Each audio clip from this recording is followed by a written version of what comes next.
You're right on time for Maisha Special Report. My name is Nesh Msembe.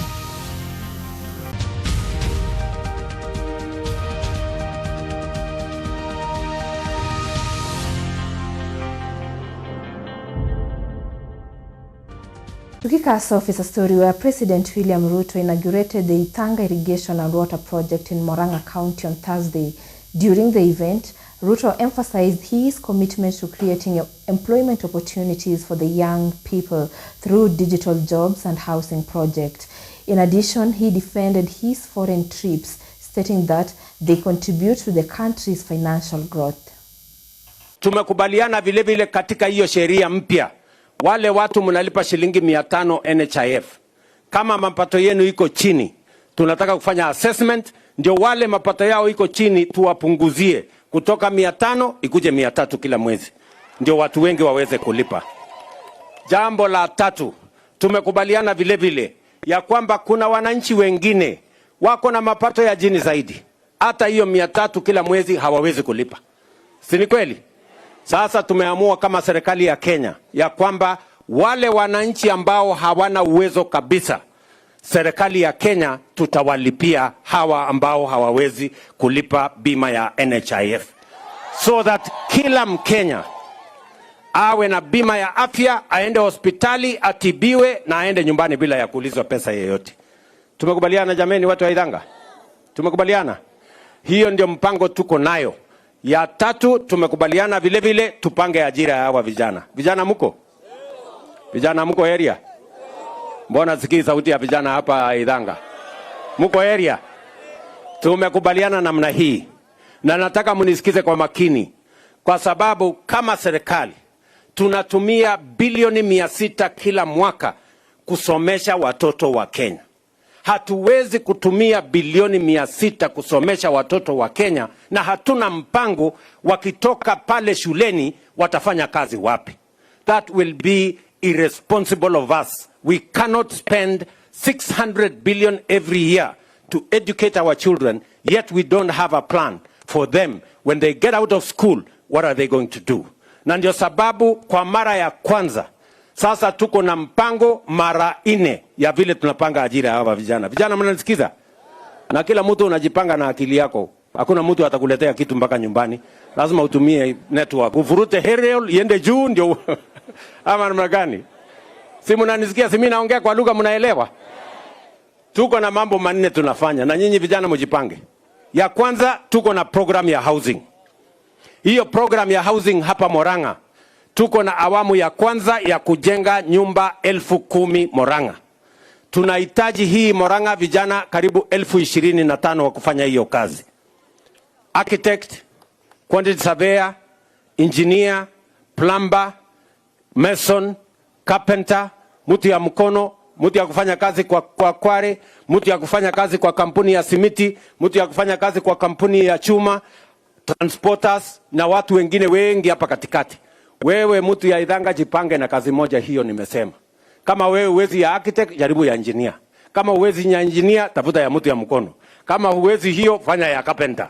Kama uwezi hiyo, fanya ya plumber. Kama ama namna gani jameni?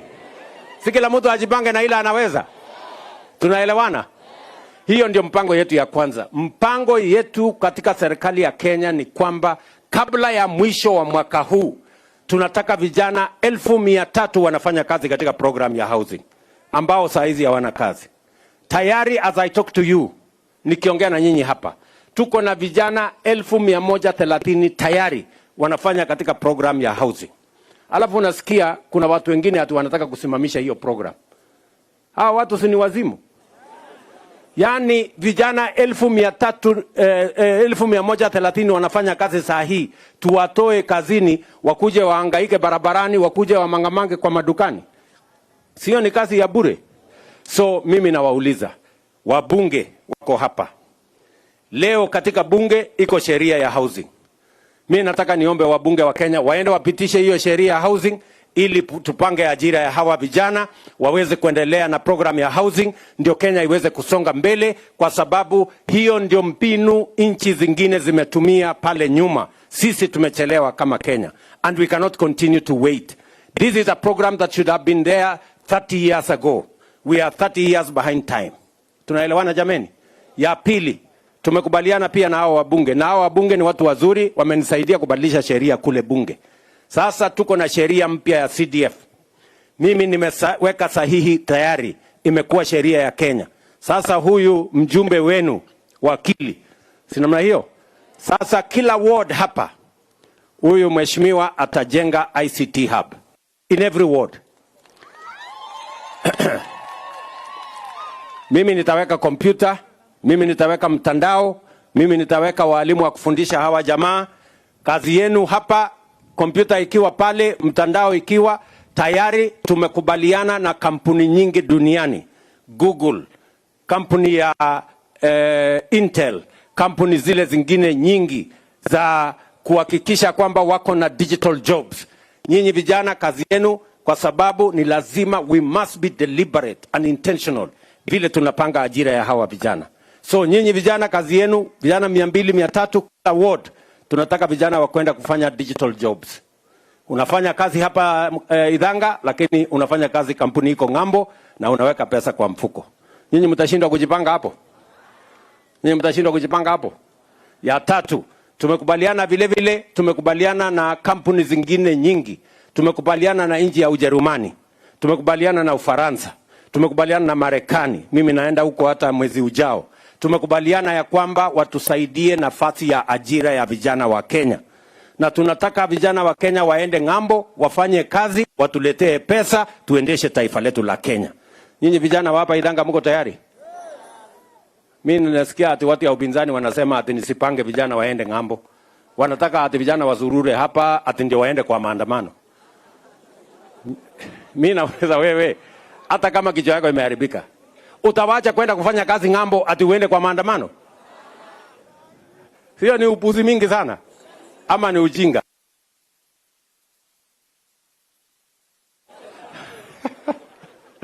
Sijui kama tumekubaliana.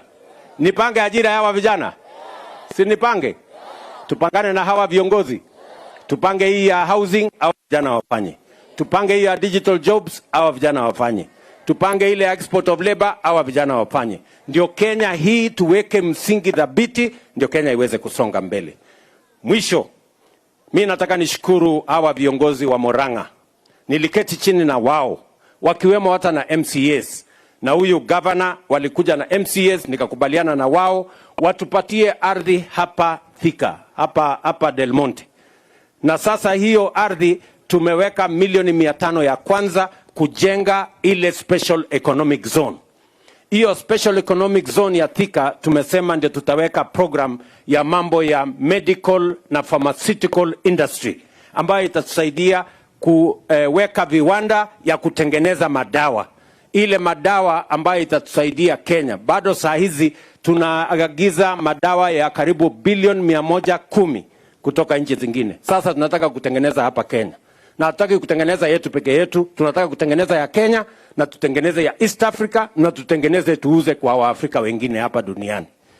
Tuendelee namna hii ama tusiendelee? So governor, mimi nataka nikushukuru.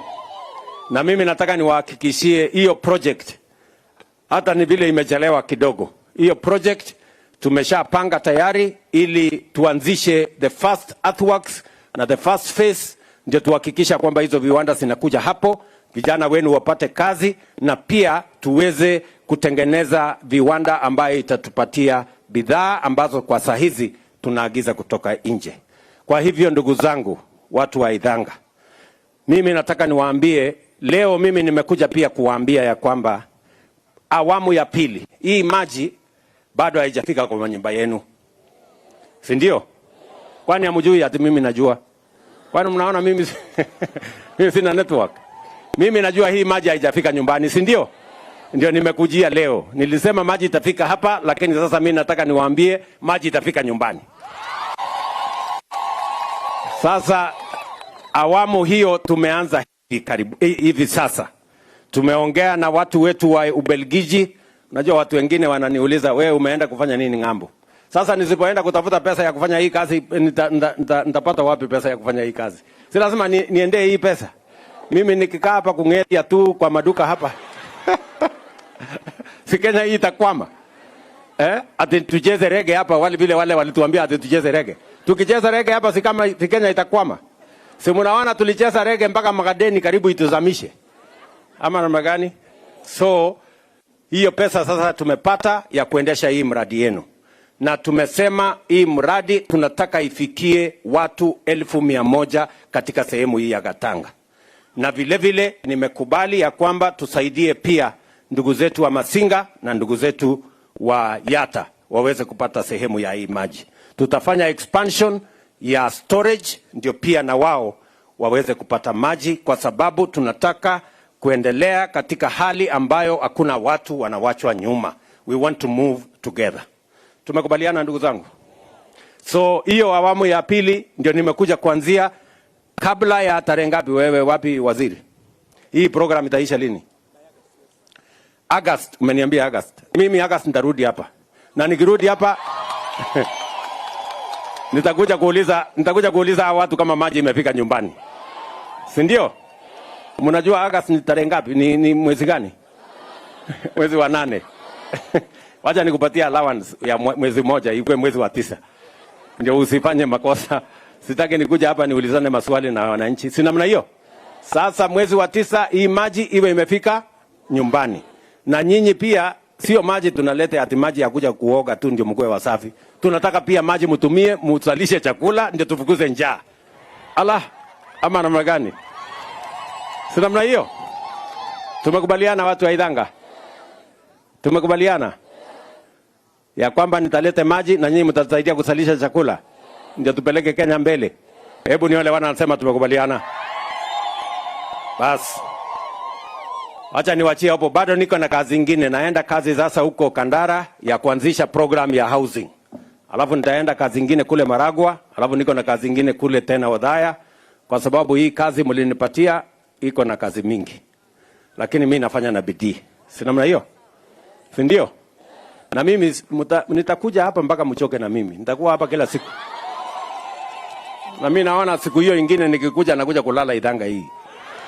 Ama naweza kukosa mahali ya kulala hapa? Naweza kukosa mahali ya kulala? So, mjipange. Next time nikikuja nitakuja na blanketi. Na mtaniambia mahali mimi nitalala. Si ndio? Kwa hivyo mjipange mapema. Ni kiongozi wa ukweli si wa ukweli? Ni kiongozi wa kuaminiwa si wa kuaminiwa? Si maji mumedanganywa siku mingi? Sasa mwaka ujao mkienda kura, hakuna mtu atakuja kuomba kura hapa na mambo ya maji. Wale watu wakuja na mambo yao. Si ndio? Na sisi tumekuja hapa na rais na tunaenda pahali mingi kwa mambo ya maendeleo. Na unajua mambo ilikuwa imekwama. Rais alipata serikali imefilisika. Mulisikia nikisema pale Kasarani.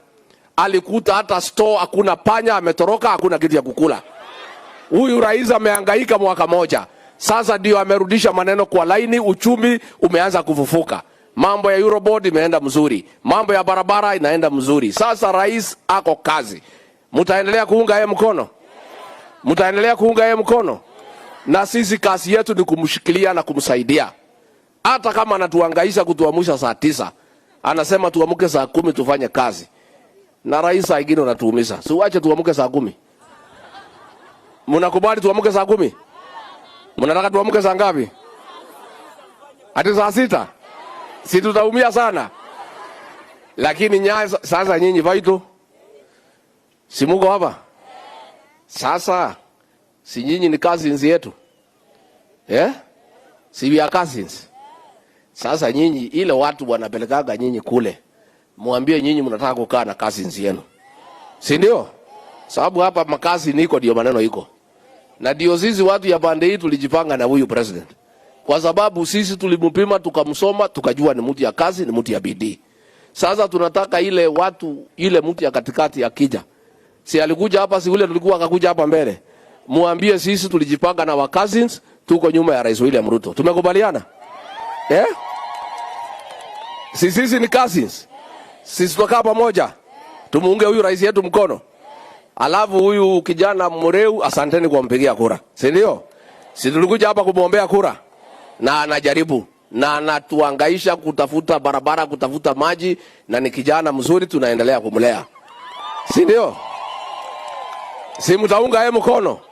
Si mtaunga yeye mkono? Lakini mimi namshauri kama mzee, kwanza afanye kazi hapa ya Katanga, awache na siasa ya Kenya. Afanye wapi? Mnataka akae Katanga ama aende mambo ya Kenya? Akae Katanga. Kwa sababu hii siasa ya Kenya, kwanza ashike laini hapa Katanga. Akichaguliwa second term, aanze mambo yake. Mnataka afanye Kenya ama Katanga? Kwa sababu kazi hapa bado isha, si ndio? Lakini ni kijana mzuri, tutamlea. Na mnajua mimi bibi yangu ametoka hapa Katanga, hapa Donyocheke. Mimi ni mdhoniwa. Kwa hivyo sitaki niongee mambo mingi. Unajua ukiwa kwa udhoni utakiwa uongee sana, unaweza pigwa fine, si ndio? Na mnajua sasa mimi nikiwa mdhoniwa, hata mimi tutafanya na mreu. Nikipata kitu kwa rais imeanguka chini na chukua naletea mdhoniwa. Away from that, on Thursday, opposition leader Raila Odinga joined forces with former Nigerian President Olusegun Obasanjo to address the media. During the press briefing, Obasanjo put forth Raila as the most suitable candidate for the African Union position. Raila expressed his readiness to serve Africa and emphasized his belief that the continent can progress and improve. We start on the broadest plane. Look at the situation in the world today. The other day, somebody told me that there are 67 wars that are being fought in the world today. 67 wars. There's so much uncertainty. There's so much insecurity. There's so much instability. There's so much unpredictability in the world. And when you bring it nearer home, Africa, in all these, Africa is victimized because we get the wrong end of the stick all the time. So what can we do? I believe that one instrument that we have in Africa that we can use to our advantage at the community level, at the local level, at the national level, at the continental level, is our continental organization, the AU. And the AU, if it will serve the purpose that is meant to serve, it requires the right person at the right time. And this is a time that we in Africa, and working with the rest of the world, we need to get AU to be what it should be. They are doing what they can do, because AU got me and two with sister and a brother to look at the situation of Tigray and the federal government of Ethiopia. But there's a lot more that is wrong with Africa today. My own part of the continent, West Africa, is riddled with government that had not come through constitutional means, is riddled with insecurity, is riddled with poverty, unemployment, and you can say similar thing even for this part of Africa. So if in less than a year there should be a change of button at the AU level, maybe some of us should take it upon ourselves to assist our incumbent leaders to make sure that we look and search and advise. And so part of my visit was really three. One, Brother Raila is a friend of many, many years. What year did we go to Kisumu for the final funeral of Jaramogi? 1995. 1995. And when I came back and went back to Nigeria, I was charged with treason. Treason not only because they say I wanted to topple the government of Nigeria, but also because I came here because I want to topple the government of Kenya, because I went for the funeral rite of the leader of opposition. Now that's as far back as we have been friends, and now have been friends of the family, and particularly of Raila. So consulting, searching, what can we do? And consulting. Second thing is that not too long ago, I was here with the President of the Republic, President Ruto, and Raila. And we went to Mombasa. Yes. We went to Mombasa, and the outcome of that exercise was 5 each from the two parties to form a committee. And I understand that committee have done impressive work. Of course, in my part of the world, we believe that when you put yam in fire, you must be able to turn it over so that it's not overburnt, overdone. So I want to see what progress we are making in that line. I will be seeing the president, with whom, of course, I'm also regularly in contact. And the third is what I said earlier on. Now, can we be looking? We need a person, man or woman, who has experience, who understand the situation we are in, who comes from a background that can make a difference. And of course, that consultation means now the people that I, from my own understanding of the situation and what I know of Africa, haven't been involved with Africa for more than 5 decades. What sort of people?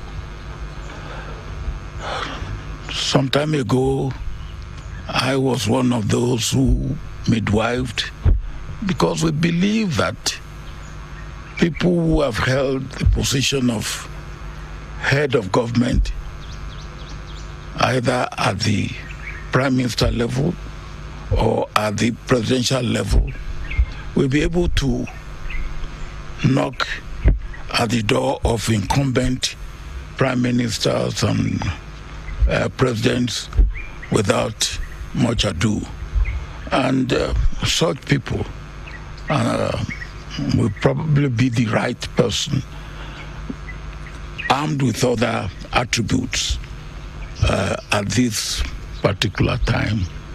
And as I was saying, We midwife Conare in some years back. And maybe at this time we should be looking at that sort of. But whoever we look for must come from a country that is not of extreme in any sense, and where there are no much antagonism against such country. Then when you look at those who have held that position before, I believe strictly it should be the turn of East Africa. Not too long ago we had Southern Africa. The one now whose time will be ending is Central Africa. Before that, as I said, we had Conare from West Africa. I believe it should be the turn of Eastern Africa or East Africa. And can we find such a person? I believe, yes, we can. But such a person should not be the candidate of his country. He should be the candidate of the region. And if the region can come together and put such a candidate forward, I believe that should be the way we should go. And that's the main point of my visit before I go to attend the AU meeting for the 17th and the 18th. And I have no doubt in my mind that my friend could easily be a viable candidate. But that, of course, is subject to the views, feelings, and, of course, the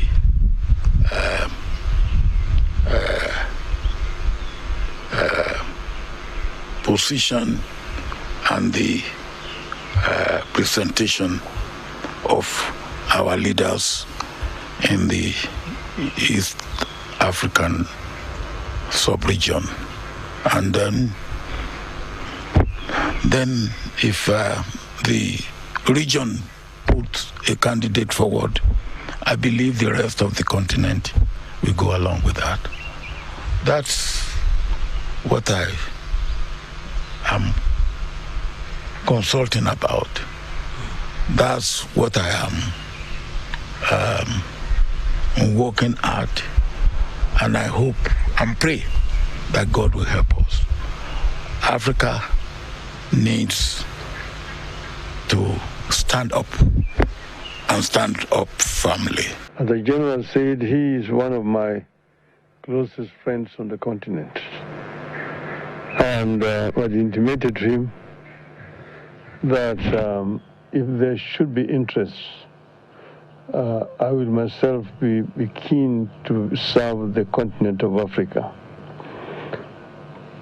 Mainly because as a Pan-Africanist, I believe strongly that Africa is playing in a league that it should not play. That Africa deserves better. Africa is we can say, the cradle of humanoid species. The first human who walked on this earth was an African. And Africa is also the cradle of human civilization. The Africans started using steel and silverwares before any other human beings elsewhere started doing so. Africa is the richest continent on the planet Earth in terms of minerals and general raw materials. It is a paradox that the richest in terms of resources is also the poorest. This is something that we need to reverse. And it can only be reversed if we as a continent marshal all our resources for the faster socio-economic growth of our continent. And African economies can complement each other. I have served the AU in the capacity as infrastructure high representative. That position gave me a good advantage to be able to learn about each and every African continent, country, what they have, the comparative advantages, and so on. And I believe that working together with all these countries, we can be able to emancipate Africa. There is right now brain drain out of our continent. It is also actually appalling to see young African people drowning in the Mediterranean in search of greener pastures out of the continent. This is something that can also be reversed. Those are the ones that can get to the Mediterranean. Some perish on the Sahara. So before they get to the Mediterranean, but all the same, the fact is that they end up all dying. It's a tragedy that ought to be reversed. And because of all these considerations that I am inclined to accept the challenge. Should the leadership of Africa want my services, I am ready and offer myself to be of service to this continent. And I've asked my friend to continue to be a good ambassador and talk to other people elsewhere. I don't want to say much more than that. And therefore today I want to make it public that I'm ready, yes, to go for the chairmanship of the African Union.